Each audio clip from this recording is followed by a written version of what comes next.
So I went to Vietnam for about 3 weeks with my family in the summer holidays, and I've got a few stories to tell. Well, this trip didn't start out all sunshine and roses as we expected it to be. Our trip on paper was a drive to Düsseldorf airport, then about a 6-hour flight to Dubai, 3 hours stop in Dubai, and then a 7-hour flight to Ho Chi Minh City, Vietnam. Total travel time would be around 24 hours. Doable. Everything went well until disaster struck on the last flight. See, now when we wanted to land, there was a massive storm. I'm talking rain, I'm talking thunder, lightning, all of it. The pilot tried landing in this unbelievable weather, which resulted in an extremely choppy landing. I started feeling sick, my mother started feeling sick, everybody on the plane felt sick. For your imagination, it was pretty much like this for 20 to 30 minutes on end. While the landing wasn't safe enough within these circumstances, the pilot brought the plane right back up and flew us to Cambodia. We had to fill the fuel tank here. And you know, after that, we flew and landed safely in Vietnam. Our total travel time was now 30 hours. Anyways, I started hyperventilating during the first landing, completely covered in sweat. Shaky legs, shaky hands, my hands went numb, sick to my core. I had never felt this bad in my entire life.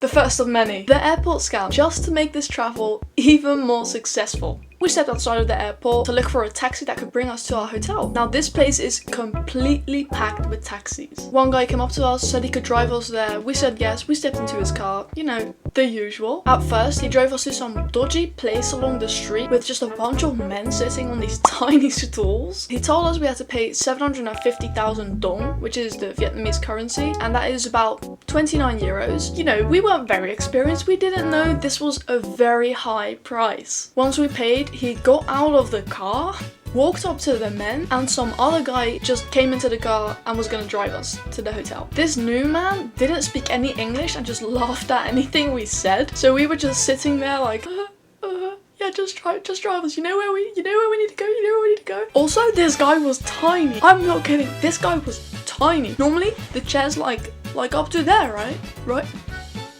That was not the case for him. He was maybe here. Anyways, he did bring us to our hotel, and once we were there, we asked the receptionist how much the drive usually costs. 150,000 dong. That's 6 euros. Welcome to Vietnam. First day out in the city, let's go exploring. The traffic in the big cities in these countries is genuinely so difficult to comprehend, but so cool to see. You would never see traffic like this here at home in the Netherlands. The first thing we noticed was the insane amount of scooters. I'm talking insane. I wouldn't be surprised if every single person in this city had a scooter. Another major thing in this traffic is the fact that everybody just does what they want. A red light? I can easily make that, just get out of the way. Somebody wants to cross at a pedestrian crossing? No way, I want my scooter, bro. You own a bike? You're dead. Okay, it's not what it looks like. We were walking through the city, you know, exploring as the tourists we are. My father and brother tend to like to go to a hairdresser when we're on holiday. And of course, we had to continue this tradition here in Vietnam. A Vietnamese hairdresser, what could go wrong? We found a hairdresser, and while we were looking outside at the building, one of the people working there came out to greet us, and when he opened the door, a whole load of smoke came out of the shop. The guy started laughing, we started laughing. We didn't know what was going on, okay? Another guy came out, his eyes were completely red. This guy was high. Now, for us Dutch people, you know, this isn't very unusual. However, let me just read this to you. Cannabis smokers can be prosecuted for illegal possession of drugs. Offenders can be jailed for up to 20 years or for life. Distributing or having large quantities of marijuana can attract even the death penalty. This is the weirdest bar I've ever seen. Where am I? Please get me out of it, get me out of it, get me out of it. That's what was racing through my mind when we sat down at this bar. Let me explain. I like music, you know, I'm quite a music enjoyer, and what I especially like is some live music. So I went on Google, I found a bar with live music. Perfect, right? It was called JC68, 5 stars, good reviews, nice pictures. Why not? We got there and the first red flag arose. There was no clear entrance. There was a guy sitting outside with a shirt on with the name of the bar right here, so we knew he was from the bar. He brought us to the entrance of this bar, a lift. Now this was not a normal lift, because the only way to access the lift was by walking through a jewellery store. I don't know why. Anyways, we went upstairs to the 7th floor and there was the second red flag. There was no music playing. The only reason why we went to this bar was for some live music, and we get there and there is no music. We walked in and there was literally nobody else except like the 6 staff members who immediately just all stood around us. They helped us with everything though. They sat us down, they got us drinks, the service was great.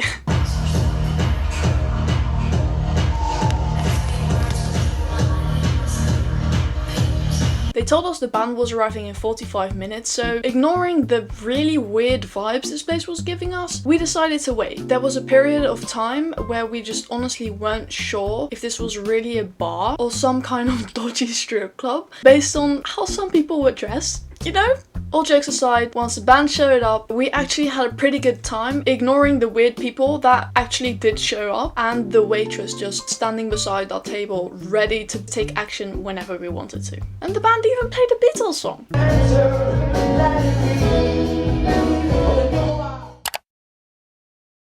Here's a clip of me feeling the worst in my entire life. And yes, it beat the nauseating flight. I feel so bad. Honestly, I don't think I've ever felt this bad before in my life. I had a really bad night. I slept I think I slept around 3 or 4 hours, and the rest of the night I was just in pain, just in my bed, in pain, couldn't sleep, had to go to the toilet multiple times. It was great. I barely had breakfast, and then I threw up for the first time as well, and after that I threw up again at some point. Because whenever I take my medication, I got this medication, I take like, I think it's around 20 pills a day. And the worst thing is, I'm not good at taking pills, so it's the worst. Anyways, my family is out at the beach now. I'm here, stomach cramps, I've got some Coca-Cola, not sponsored. I'm doing the best I can, and I hope it'll clear up soon. I hope the medication will work, because I really just want to go outside and feel okay again. I really hope I'm gonna have a good night tonight, because if I don't sleep well tonight, I don't know what I'll do. This is me editing. I just watched this back and it's really awkward and embarrassing and kind of cringe. Just know I was going through it. So I got a parasite. As I said, I got a lot of stomach cramps at some point and we decided to go check it out. At first we were kind of worried because we read on the internet that the healthcare there wasn't really good, but to our surprise the hospital was seriously one of the best ones I've ever been to. So clean, quiet, amazing service, 10 out of 10 performance. They wanted to run some tests which I had to get my blood taken for, and a sample of you know. After a few hours of waiting, the results came in and it turned out I had a parasite. This parasite caused an infection in my intestines, and you know, that's just great. That's exactly what I was waiting for on my lovely paradise holiday to Vietnam in Asia. Yay! I had such a great time. A bunch of medication, 3 days in bed, and delicious meals.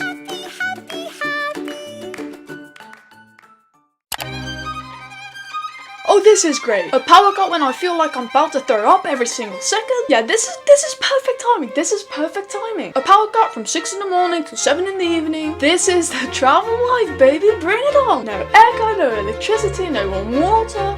I love Vietnam. As the first rays of sunshine paint the sky with gold and pink, Mai Chau reveals its stunning views. From majestic mountains to lovely rice fields, this place really has it all. Whether you seek perfect landscapes, cultural immersion, or a peaceful retreat from the modern world, Mai Chau awaits with open arms. This lady is the most annoying person I have ever met. We wanted to get tickets for a football match, so we were walking around the stadium trying to find somewhere where we could buy these tickets, and this lady came up to us. She had 4 tickets in her hand and she wanted to sell them to us, but we didn't really trust it. We thought it was a bit dodgy that someone just came up to us to sell the tickets, so we said no and just moved on. However, she just kept following us. Not only was she following us, she was also running ahead to tell other people not to sell their tickets to us because she wanted to sell her tickets to us? Bro was determined, okay? Now, we told her multiple times very clearly, go away, stop following us. We were getting angry, so we had to make the best move possible. We bought tickets from a random other lady that was doing the exact same selling trick with the full tickets in her hand. And because the other lady was following us, she was standing right next to us when we were buying these tickets. She was not happy. About the match, we spent the first 15 minutes trying to figure out whether we were the white kit or the blue kit. And for the diehard FC Hanoi supporters, which I'm sure are definitely watching, congrats on the 1-0 dub.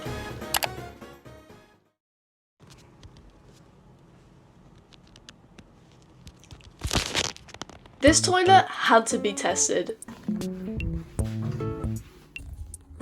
Oh, it's making sounds already. Mom, what is rear?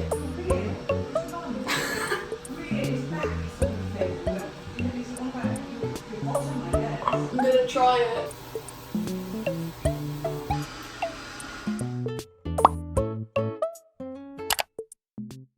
This is a $60 billion boat and it fits 48 people. I might have lied about the price. However, look at this.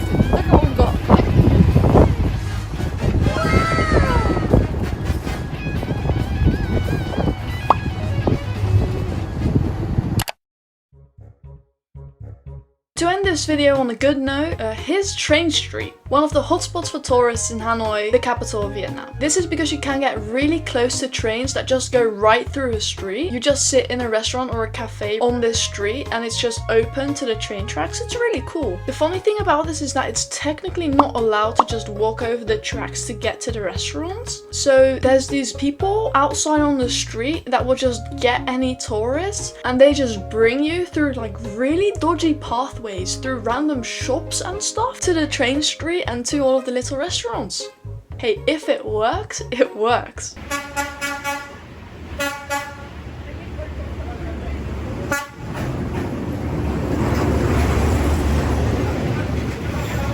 I recommend.